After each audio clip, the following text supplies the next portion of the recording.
Riley Cooper had spent 24 years perfecting the art of the invisible heiress. Her reputation as the crown jewel of the Cooper shipping empire, a legacy of grace, silence, and unyielding obedience, depended entirely on her performance at tonight's winter solstice gala. The ballroom was a cathedral of excess. Massive crystal chandeliers hung from the ceiling like frozen tears, casting a warm, amber glow over women in silk and men in suits that cost more than a mid-sized apartment. Every detail was curated to scream stability, power, and high society virtue. And somewhere in this swirling sea of perfume and jazz, her father, Thaddeus Cooper, was supposed to be finalizing the merger that would secure their family's fortune for another 3 generations. Instead, she found him tucked away in the mahogany-paneled shadows of the West Library, his face flushed not with success, but with the frantic sweat of a man who had gambled away his soul. Riley had only gone looking for him to share the news of a successful auction bid, but the words died in her throat as she peered through the crack in the heavy oak doors. Thaddeus wasn't talking to investors. He was huddled with a man whose cold, shark-like eyes Riley recognized as the family's most hated rival. The diamond drop earrings Riley wore suddenly felt like lead weights pulling on her skin. Her father, the man who had raised her on bedtime stories of family honor and the Cooper Code, was sliding a legal document across the desk with trembling fingers. He wasn't trading stock or selling off a subsidiary. He was signing over her guardianship, her future, and her very autonomy to settle a secret, staggering gambling debt. He was selling her to a man he had taught her to fear since she was in pigtails. The heavy gold signet ring on Thaddeus's finger, the one Riley had watched him use to seal her birthday cards, now felt like a brand of ultimate betrayal. She watched as he closed his eyes, unable to look at the man he was selling her to, yet willing to go through with it to save his own skin. "You coward," she whispered, her voice barely a thread, yet it felt like a gunshot in the silent hallway. She pushed the doors open, her black evening dress rustling like a funeral shroud. Thaddeus jumped, his glass of 20-year-old scotch slopping over the rim and staining the white lace of his cuff like a guilty confession. He didn't even have the decency to look ashamed for more than a second. Instead, he smoothed his tie and offered her that practiced, political smile he'd used to lie to the public for decades. "Riley, darling, don't be dramatic. It's a strategic alliance," he started, which was possibly the most insulting thing he could have said while the ink on her sail was still wet. The champagne glass in Riley's hand shattered. She hadn't meant to crush it, but her fingers had tightened on instinct, and now the sparkling liquid was cascading over her knuckles and dripping onto the Persian rug like fury-made liquid. Riley didn't wait for the inevitable lecture on family sacrifice. She turned on her heel, the shards of glass falling from her hand like diamonds in the dirt. She moved through the library doors and back into the ballroom, her heart hammering against her ribs with a rhythm of pure, unadulterated defiance. She needed a shield. She needed a scandal so massive, so irreversible, that it would render her father's strategic alliance worthless. If she was to be a pawn, she would be the one to knock over the board. She cut through the crowd, ignoring the inquisitive looks of socialites. Her eyes scanned the room for the ultimate weapon. That's when she saw him. He stood at the edge of the bar, a silent giant who seemed to exist in a different atmosphere than the rest of the vapid crowd.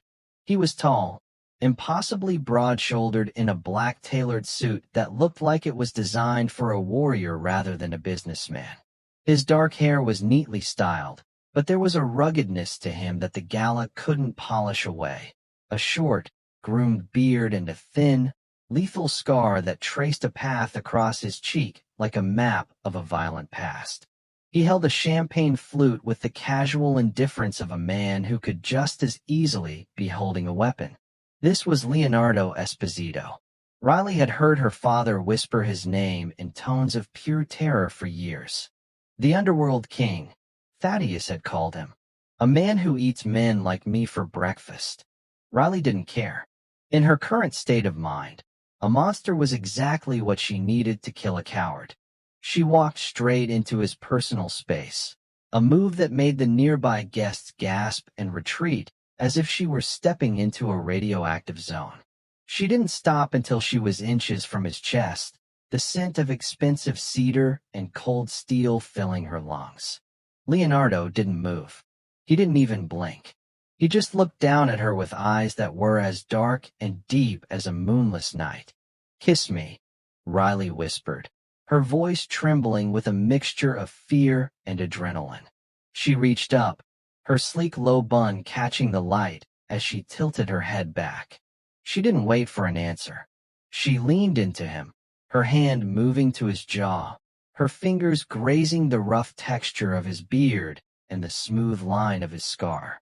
"Kiss me like you love me," she pleaded, her eyes searching his for a spark of humanity, or perhaps just a spark of chaos. The entire ballroom went deathly silent. The jazz quartet fumbled their notes and stopped.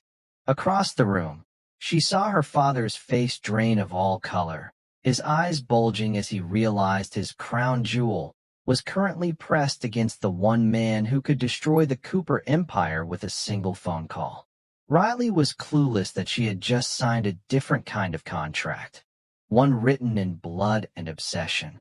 But as Leonardo's large hand came up to cup her jaw, steadying her for a kiss that would change the course of her life, she realized she had finally escaped the cage. She just hadn't realized she'd stepped directly into the king's throne room.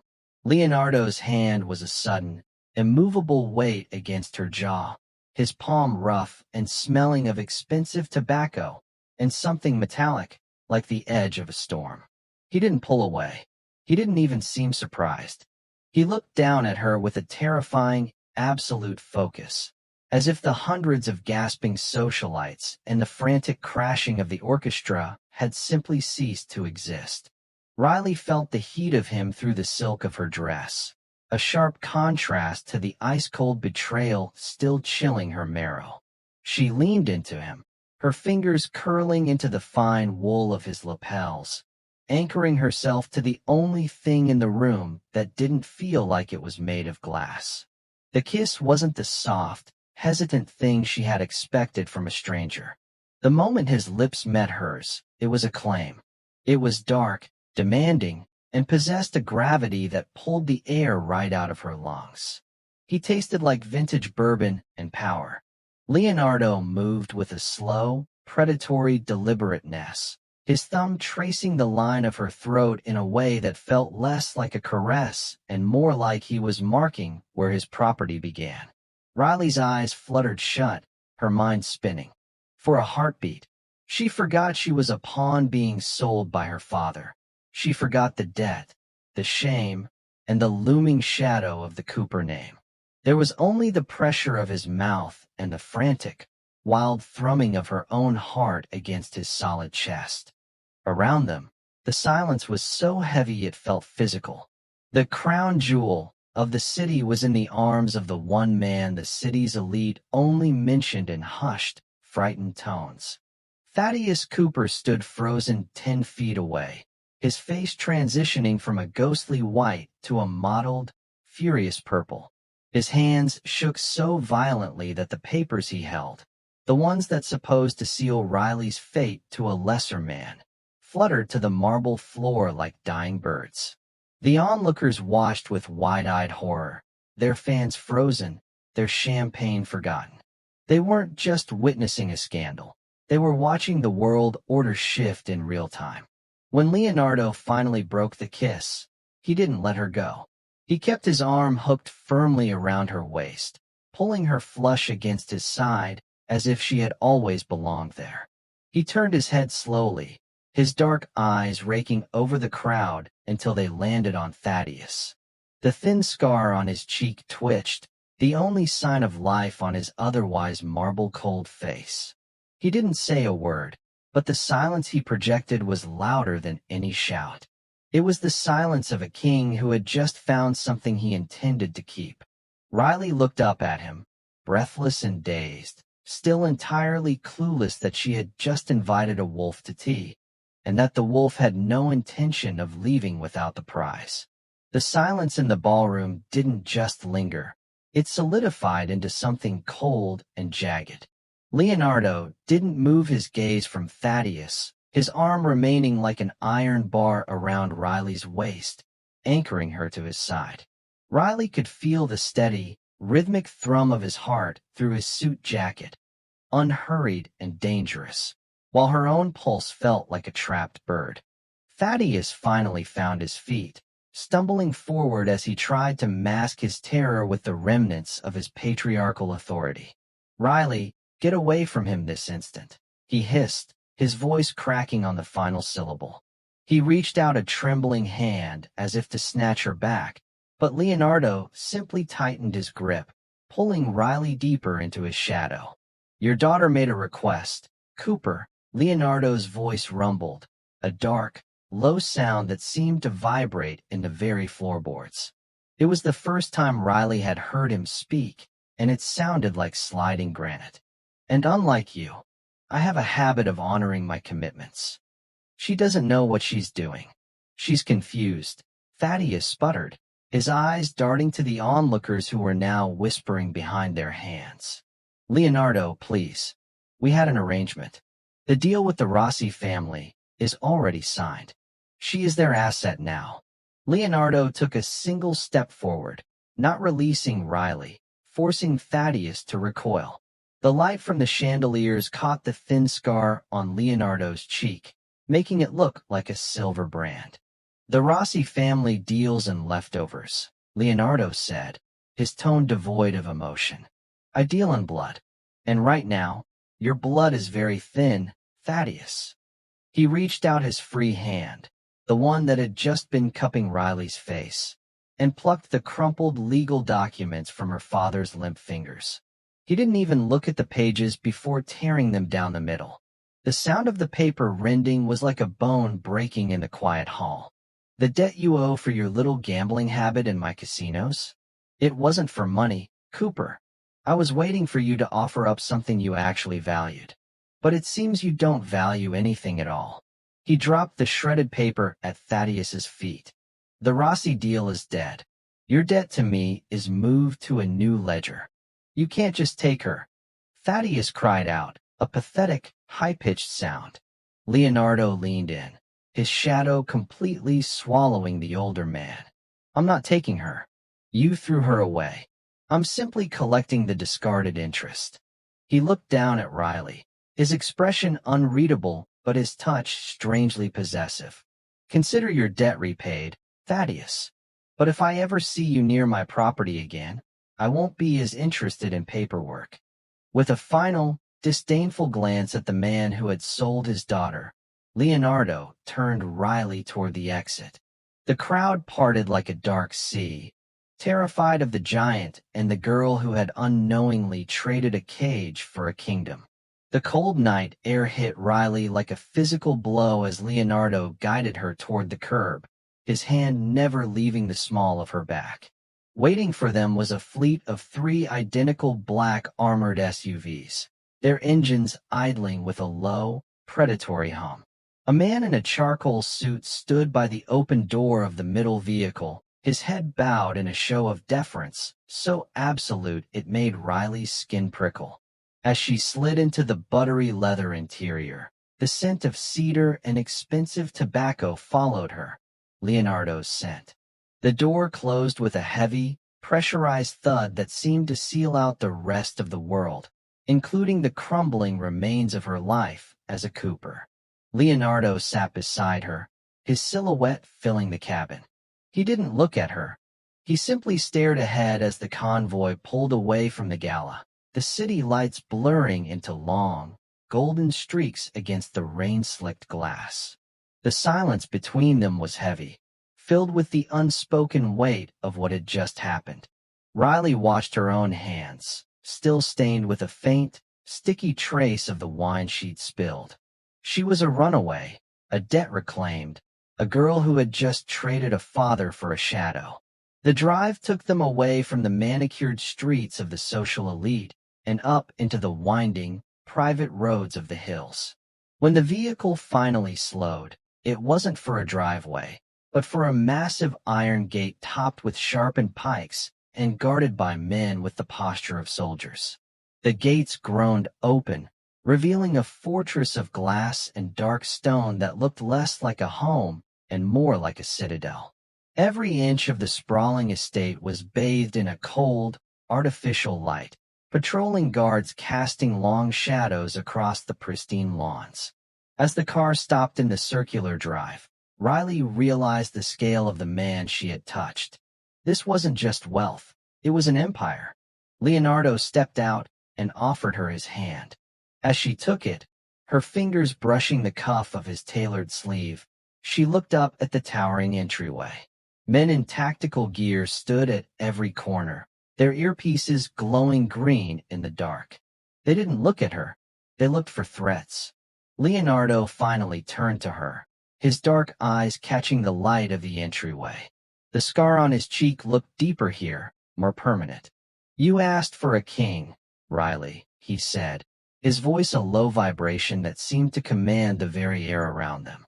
"Welcome to the kingdom. Just remember that once you enter these doors, there is no going back to being a crown jewel. Here, you are mine." He didn't wait for her to agree. He simply led her forward, into the marble heart of a fortress that felt like a sanctuary and a prison all at once. The interior of the fortress was even colder than the mountain air, a minimalist expanse of black marble and floor-to-ceiling glass that overlooked the shimmering, oblivious city below. Leonardo didn't take her to a bedroom or a parlor.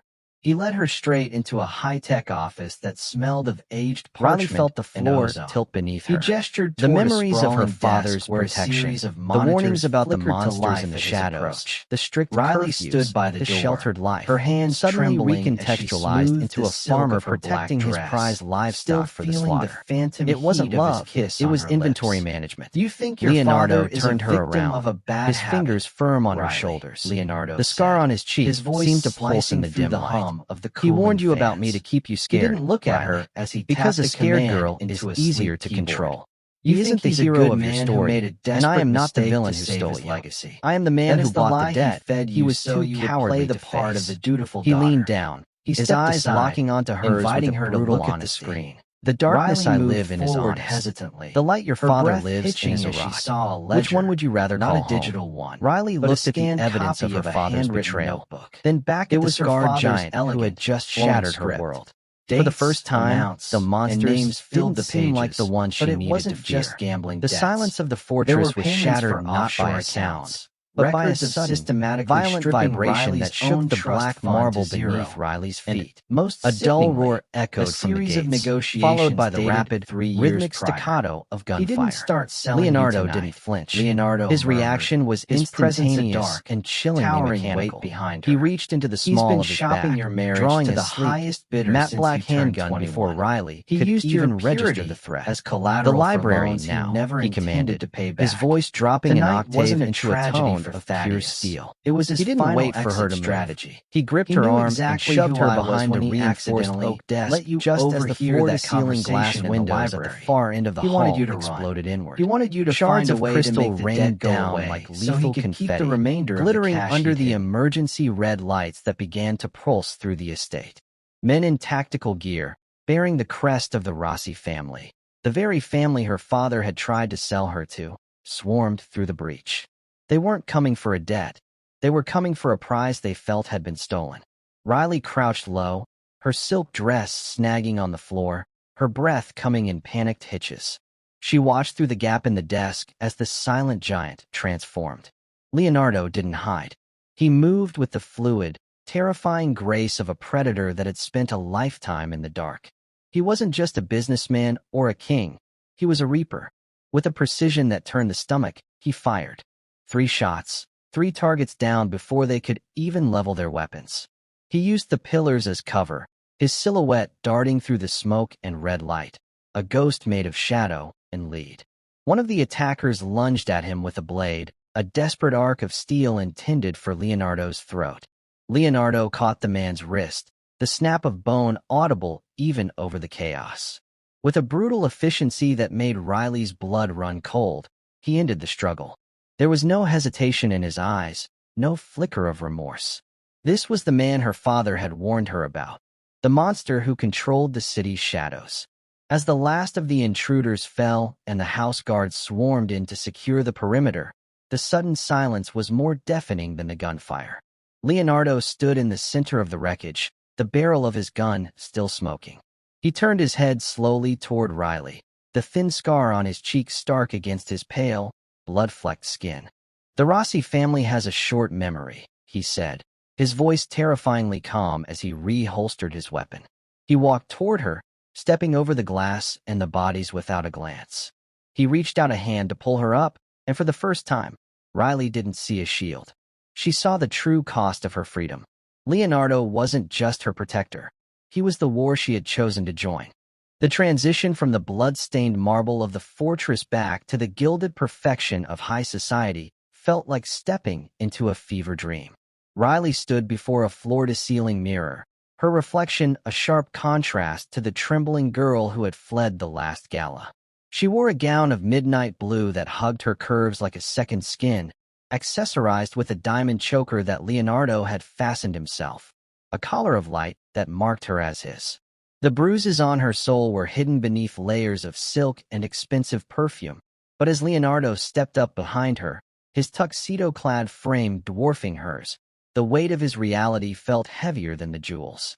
"Tonight is not about apology," Leonardo murmured, his voice a low vibration against her ear. He reached out, his thumb tracing the thin, silver scar on his own cheek before moving to tilt her chin up. "It is about dominance. They expect you to be broken. Show them you are a queen." The venue for the charity diamond ball was a palace of glass and light, crawling with the very people who had watched her sail just weeks prior. As Leonardo led her through the massive arched entrance, his hand possessive on the small of her back, the room fell into a suffocating silence. The scandal of their union hadn't faded. It had fermented into a dangerous fascination. Riley kept her head high, her eyes as cold as the ice in the champagne buckets, even as she spotted a familiar, slumped figure near the bar. Thaddeus Cooper looked like a ghost of the man he once was. His suit hung loose on his frame, and the prestige that had once radiated from him had been replaced by the frantic, shifty look of a man who knew he was being watched by creditors. When his eyes met Riley's, he didn't offer a fatherly smile. He offered a look of desperate greed. He intercepted them near the terrace, his breath smelling of cheap gin and desperation. "Riley," he croaked, ignoring Leonardo's looming presence. "Riley, thank God. You have to talk to him. Tell him the debt is settled. The Rossis are breathing down my neck because of what happened at the estate. They think I set them up." Riley looked at the man who had traded her future for a gambling chip. She felt no pity, only a sharp, crystalline clarity. She didn't hide behind Leonardo. She stepped forward, the diamonds at her throat catching the amber light. "The debt wasn't to them, Father. It was to me. And you're bankrupt." Leonardo stepped into the light, his presence cutting off Thaddeus's air. "She isn't your daughter anymore, Cooper," he said, his voice a dark promise that sent a ripple of fear through the nearby guests. "She is the only thing standing between you and the men I've kept at bay. Don't make her regret her mercy." As they walked away, leaving Thaddeus trembling in the shadows, Riley realized the diamonds weren't just for show. They were armor. And for the first time, she didn't want to take them off. The message arrived at dawn, scrawled on the back of a tattered photograph from Riley's childhood. Asterisk, "I'm dying, Riley. I have no one else. Please, one last time." Asterisk against Leonardo's quiet, dark warnings. Riley found herself standing in front of the dilapidated summer house, where she had once believed her father was a hero. The salt air felt like a shroud, and the peeling white paint of the porch looked like bone in the early light. Thaddeus sat in a rusted rocking chair, a blanket draped over his knees, looking every bit the broken man he claimed to be. When he saw her, his eyes filled with tears that once would have shattered her heart. "You came," he rasped, his hand shaking as he reached for hers. I knew my little girl was still in there. Leonardo, he's poisoned you, Riley. He's turned you into something cold. Come home. I've made arrangements. We can disappear. I have a boat waiting in the harbor. Riley looked at the hand she used to hold while crossing the street. She felt a phantom pull of the old loyalty, a desire to believe that the rot hadn't consumed everything. But as she leaned in to comfort him, her eyes caught a glint of movement in the reflection of the dusty window behind his head. There, mirrored in the glass, were three men in the dark tactical gear of the Rossi family, moving silently through the tall grass toward the back of the house.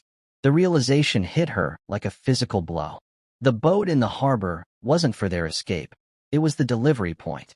Thaddeus wasn't dying. He was selling her again, hoping that this time, with the Underworld King distracted by her rescue, he could finally clear his ledgers with the Rossis. Is the boat nice, father? Riley asked, her voice dropping into a terrifyingly calm register she had learned from Leonardo. Thaddeus blinked, his teary gaze flickering with a momentary greed. The best, darling. Everything you deserve. You're right, Riley whispered, pulling her hand away. I do deserve everything. She stepped back just as the back door creaked open. But you forgot one thing. Leonardo doesn't let go of what's his. She didn't run. She didn't scream. She simply pressed the silent distress signal on the diamond watch Leonardo had fastened to her wrist that morning. The air suddenly filled with the heavy, rhythmic thrum of a helicopter approaching from the coast. Thaddeus's face drained of color as the dying man stood up with surprising agility, realization dawning that he had underestimated the girl he thought he'd raised to be a victim. Riley, wait. Goodbye, Thaddeus, she said, her eyes as hard as the stones at her throat. I'm not coming home. I'm already there. As the first of Leonardo's men breached the perimeter, Riley turned her back on her father's pleas, choosing the monster who claimed her over the father who sold her. The aftermath of the beach house betrayal left a cold, sharpening stone in Riley's chest. Back within the fortress, the adrenaline of the helicopter extraction had faded, replaced by a restless, heavy silence. She found Leonardo in his private study, the only light coming from the dying embers in the hearth. He wasn't looking at a monitor or a ledger. He was staring at a framed, vintage photograph of an old shipping yard, the same yard Riley's grandfather had founded 50 years ago. My father told me you got that scar in a back alley brawl, Riley said softly, her voice cutting through the gloom. She walked toward him, her footsteps muffled by the thick rug. He said it was proof of your savagery, that you were a common thug who enjoyed the taste of violence. Leonardo didn't turn around, but she saw his jaw tighten. He reached up, his thumb grazing the silver line that carved through his cheek. Thaddeus always did have a gift for fiction.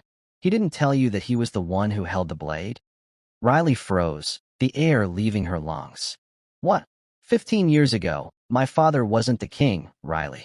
He was a foreman at your family's docks, Leonardo began, his voice a low, gravelly rasp. He discovered that Thaddeus was using the legitimate shipping lanes to move illegal narcotics, poisoning the very city he claimed to build. My father was a man of honor. He went to the authorities. But Thaddeus owned the authorities even then. He finally turned, the firelight catching the hollows of his face and making the scar look like a jagged mountain range. They sent a message. Not to my father, but to me. I was 18, a boy who thought the world was just. Your father watched with a glass of scotch in his hand while his hired men held me down in that very shipyard. He told me that if my father spoke another word, the next cut wouldn't be on my face. It would be across my throat. The revelation felt like a physical weight, crushing the last remnants of Riley's childhood memories. Every warning her father had given her, every fearful glance he had cast toward the Esposito name, wasn't born of moral outrage. It was the frantic, sweating terror of a man waiting for his sins to come home to roost. You didn't take me to get back at him, Riley whispered, realization dawning. I took you because I wanted to see if the daughter was as rotten as the man, Leonardo said, taking a step closer until his shadow completely enveloped her. But I found a girl who was drowning in a gilded cage she didn't even know was locked. He reached out, his hand unusually gentle as he tucked a stray lock of hair behind her ear. The scar is a reminder of the man he is. But the kiss, that was a reminder of the woman you are. Riley leaned into his touch, the truth finally setting her free. She wasn't just a reclaimed debt. She was the final piece of a justice 15 years in the making. The dismantling of the Cooper Empire didn't happen with a roar, but with a series of cold, surgical strikes directed from the heart of Leonardo's fortress. Riley sat beside him at the great mahogany desk, her fingers steady as she authorized the release of the encrypted files she had spent the last week unearthing. One by one, the shipping manifests, the offshore ledgers, and the recorded bribes flashed across the monitors, evidence of 15 years of rot that Thaddeus had mistaken for a legacy. With a single keystroke, Riley didn't just strip her father of his wealth. She stripped him of the shadow he used to hide his crimes. By the time the sun began to bleed over the horizon, painting the city in shades of bruised purple and gold, the Cooper name was trending across every news wire for all the wrong reasons. Federal agents were already swarming the estate she had once called home, and Thaddeus was being led away in the very cuffs he had used to bind Riley's future. There was no grief in her heart as she watched the live feed. There was only the clean, sharp scent of ozone after a cleansing storm. Leonardo stood behind her, his large hands resting on her shoulders, a grounding weight in the center of the chaos. The scar on his cheek seemed less like a mark of shame now and more like a badge of survival. He turned her chair around, his dark eyes searching hers with an intensity that made the diamond choker at her neck feel warm. "It's done," he murmured, his voice a low, gravelly vibration that settled the last of her nerves. "The debt is settled. Not just yours, but mine. You've burned down the cage, Riley. Do you have any regrets?" Riley looked out at the city, the kingdom that now lay at their feet. She reached up, her fingers tracing the line of his jaw, lingering on the rough texture of his beard and the silver line of his scar. She wasn't the clueless girl who had begged for a kiss at a gala anymore. She was the woman who had helped the king reclaim his throne, and in doing so, she had found her own. "Only one," she whispered, a small, dangerous smile playing on her lips. She stood up, closing the small distance between them until she was pressed against the solid strength of his chest. "I regret waiting so long to find out what a monster really looks like." Leonardo didn't answer with words. He cupped her jaw, his thumb marking her skin with a possessive heat, and kissed her, not as a stranger, not as a debt, but as his equal. As the city woke up to a new world order, Riley leaned into the embrace of the Underworld King, finally home in the shadows she had once been taught to fear. She had asked him to kiss her like he loved her, and as the light hit the diamonds on her wrist, she realized he finally did.